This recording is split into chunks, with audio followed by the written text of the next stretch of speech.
Aston Martin has signalled its intent to bring upgrades at Silverstone. When Mike Crack was asked about potential changes to the car, he said, "Let's just wait and see what the hypnotist can dig out of Dan Fellow's memories."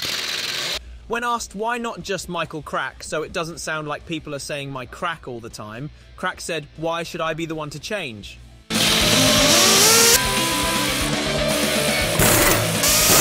Another rough weekend for Ferrari, but is the ongoing struggle to get back on top hurting the brand's image?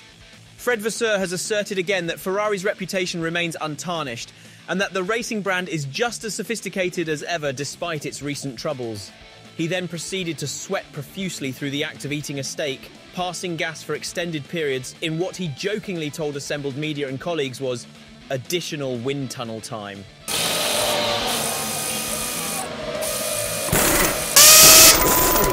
Toto Wolff has downplayed the recent revelation that he's a billionaire, announcing that a lot of his wealth is tied up in retaining Arnold Schwarzenegger as a vocal coach. Lewis Hamilton has lashed out at critics who suggested that he's lost his touch in the previous season and a half, telling reporters that he suspects the team has been gaslighting him by moving the front wheels back an almost imperceptible amount every race weekend. It's gotten so bad, claims the 8-time world champion, that his knees rub against the front suspension. Daniel Ricciardo has confessed that he sometimes visits extremely questionable websites from Checo's work laptop and once got halfway through dialing Homeland Security's anonymous tip line, but worries he doesn't yet have the simulator times to be Helmut's first choice, even if one of his schemes did bear fruit.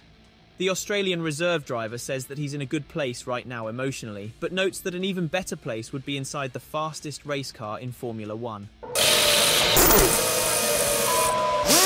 Zak Brown's recent physical altercation with an intern who misspelled his first name has been overshadowed by McLaren's improved race performance on track. Brown, whose victim can't be named as part of ongoing settlement terms, says he's determined to put Lando Norris in a race-winning car before his contract is up with McLaren. When asked about Oscar Piastri, Zak couldn't recall if that was one of the IndyCar guys or that Renault kid, but shrugged, feigning disinterest while smugly adding that the team at least has a deep bench for their ongoing Formula E campaign.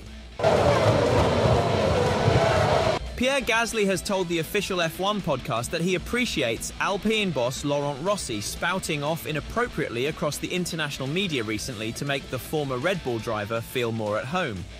Rossi is believed to have studied several Helmut Marko podcast interviews and read his autobiography, A Helmet for Helmut, to get in character for the mainstream media blitz on his own team members' shortcomings. Otmar Safnauer was asked for his response to Rossi's comments, but as of going to air, Otmar is still jogging towards assembled reporters, huffing and puffing, turning red and stopping every few steps to catch his breath and pat himself down with a handkerchief. More on this as it comes to hand.